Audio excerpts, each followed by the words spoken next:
Hi mga Lodi Cakes, Mentor Neil here. So bago natin pag-usapan yung topic natin for today, gusto ko lang pakita sa inyo itong suit ko ngayon na Lodi Cakes. No? Ito yung Lodi Cakes first t-shirt natin. No? Ito yung ating t-shirt na logo box yung design. No?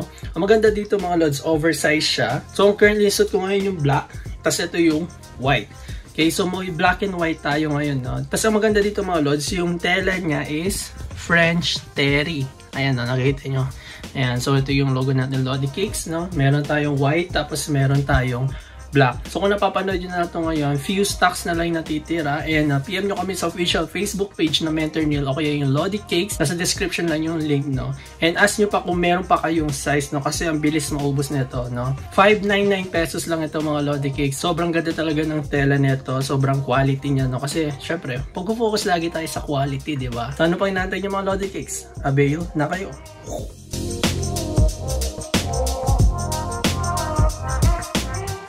Okay, so ang lesson natin for today mga Lodi Cakes, no? Ito yung isa sa lagi natin makikita at gagamitin sa pagte-trade. So kung beginners pa kayo, no, or may mga napanood na kayo mga ibang trading course, mga for beginners, lagi natin maririnig itong word na support and resistance. Dito sa course, tuturo ko sa inyo kung ano yung support and resistance, pero meron kasing tatlong types ito. Okay, so bago natin pag-usapan yon, alamin muna natin kung ano yung support and resistance. So basically, ang support and resistance, ito yung kapag i-compare natin sa iceberg, no? Ito yung nasa pinakataas or pinaka-tip, no? Ito yung kumbaga basic na kailangan natin malaman. Pero meron tong mga beyond meaning or yung deeper meaning sa trading. So dito sa basic, ang support, ito yung kung saan nagkakaroon ng buy orders. Okay? Dito bumibili yung mga trader, mga smart money man yan or retail. Okay?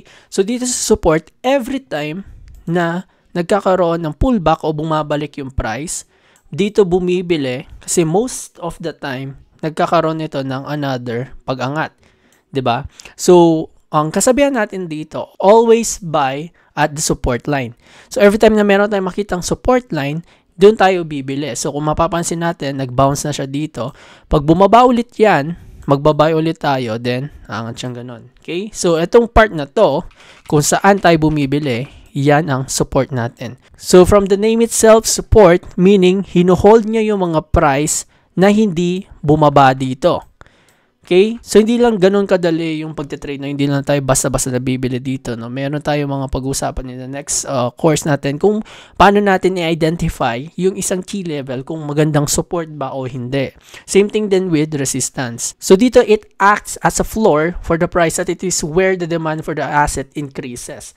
Okay? So, meaning, dito, nagkakaroon ng malakasang demand, no? And alam naman natin sa supply and demand, the more na tumataas ang demand natin compare sa supply, the more na nagtataas yung presyo. Okay? So, basically, other word for support is demand, no? And dito naman sa resistance, kabaliktaran naman siya ng support. Kung meron tayo sa baba, meron din tayo sa taas. And resistance, dito naman kung saan nagsisell yung mga tao. So for example, bumili tayo dito sa support. Pagkabili natin, magte-take profit tayo sa resistance. Okay? Kasi dito sa resistance, meaning lumalakas naman yung supply dito compare sa demands. So other word ng resistance is supply.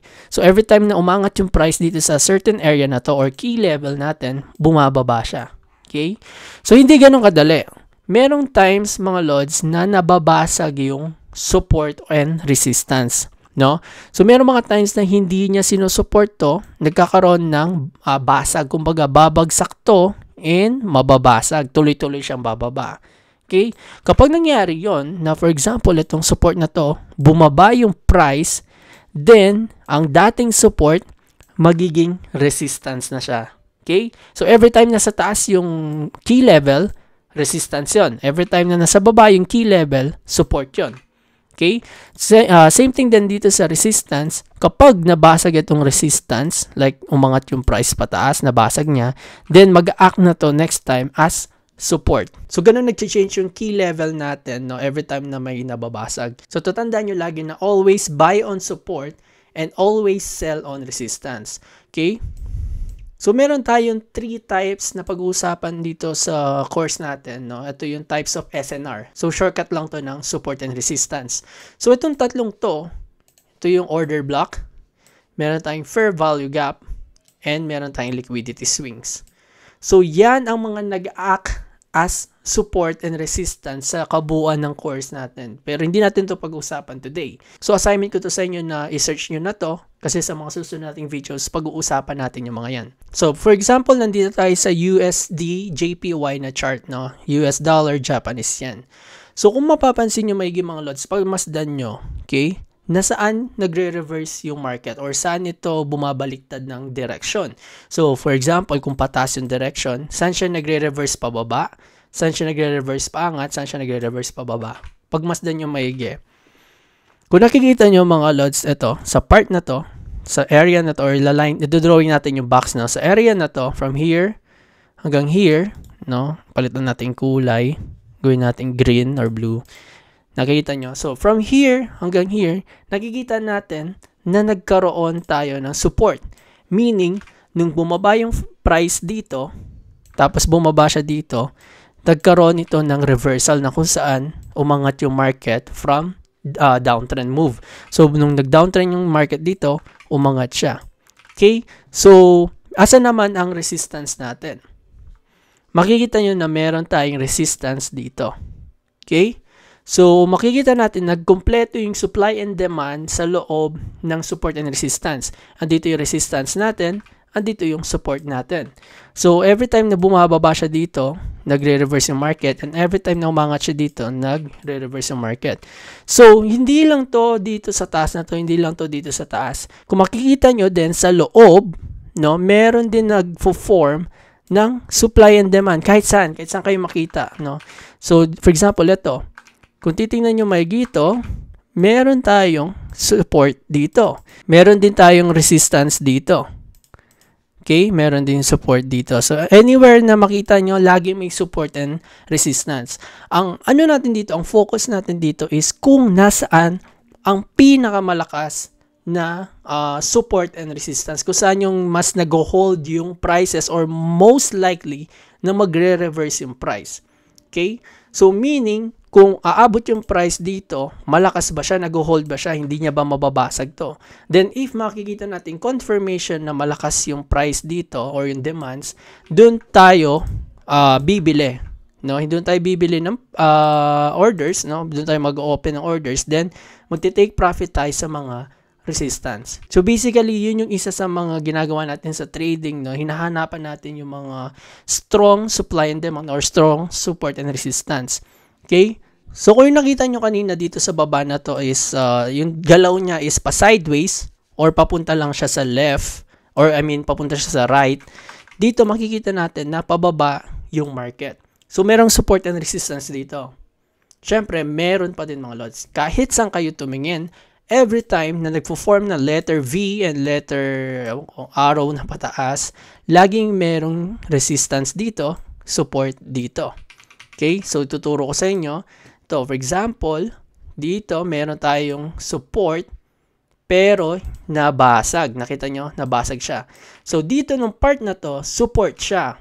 Okay? Support pa siya nun. Pero nung nabasag na to, magiging resistance na siya. Gets nyo? So, nung time na nabasag na siya, hindi na siya mag-act as support. Kasi nga nabasag na, meaning, mas malakas na ang supply orders dito, mas marami ng sell orders dito compare sa buy or sa demands. That's why, nabasag siya, and from now, ito na yung mag-act as a ceiling sa atin. No, ito na yung magiging kisame natin. Kung mapapansin nyo, umangat siya, unang touch niya dito, nag-reverse siya, bumaba, di ba? Ngayon, nung pangalawang type niya dito or pangalawang balik niya dito, lumagpas siya, nabasag siya, pero bumaba pa din. Natamaan niya ulit dito sa pangatlong beses, and from this area, dumiretso na yung price pababa. So, ibig sabihin nito, itong area na to, marami ang nag-place ng sell orders. Okay? So, marami nag-sell dito, and masasabi natin na yung resistance na to na dating support ay matibay at nag-hold ng prices. So, meaning, isa to sa magiging point of interest natin or POI. So, maririnig natin lagi to na point of interest. Ibig sabihin, dito natin dito tayo magfo-focus ng sell positions. Okay? So, nagme-make sense ba? So, makikita natin kung paano nag-convert yung support into resistance. So, same thing din dito. Makikita nyo, meron tayong potential na support dito. Pero, nabasag niya pa din dito. It means, in the future, malaking chance na mag-act ito as a resistance. Now, kung mapapansin nyo dito, hindi bumalik yung price dito sa dating support na ngayon ay resistance. Meaning, in the future, pwede pa rin ito mag-act as a resistance. So, the reason why, kung bakit hindi siya bumalik, malaki ang chance na ito, kung makikita nyo may swing, di ba? Nag-swing yung market, nag-create ng letter V dito, nagkaroon ng arrow pataas.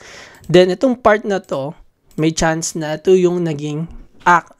Ito yung nagsilbing resistance sa current price dito sa part na to. That's why hanggang dito lang siya at bumaba na to tuluyan. Kung titingnan nyo din dito, meron din tayong support, no? Na kung saan ilang beses naman siyang binalikan, no? Kung makita nyo, binalikan siya dito, pero hindi malakas yung movement niya. Still, yung mga ganitong paraan, ganitong mga scenario, mga lods, tinitake advantage pa rin yan. So, nakadepende pa rin yan sa time frame. So, makikita nyo dito na sa monthly time frame ako. Kung pupunta tayo sa weekly time frame, mas dumadami yung support and resistance. The more na mas mababa yung time frame natin, tingnan nyo to, 30 minutes time frame, the more na mas mababa yung time frame natin, the more na mas maraming support and resistance tayong nakikita. So, nagme-make sense ba? So, pinapakita ko lang sa inyo dito is paano nag-work yung support and resistance. Kumbaga, ito yung pinaka-first thing na hinahanap natin pagdating sa trading. Kung saan ba to pupunta, kung saan ba to magbabounce, saan ba to magre-reverse, no? Yan yung pinakauna nating target or point of interest pag naghahanap tayo ng confluences or naghahanap tayo ng mga proof kung angat ba yung market o bababa. So, i-explain natin to kung bakit nangyayari to in the future, no? Kasi sa ngayon, basic lang muna tayo, no? Hindi muna tayo mahirapan, no? Hindi ko muna papasabugin yung utak nyo. So, basically, ganyan nagwo-work yung support and resistance.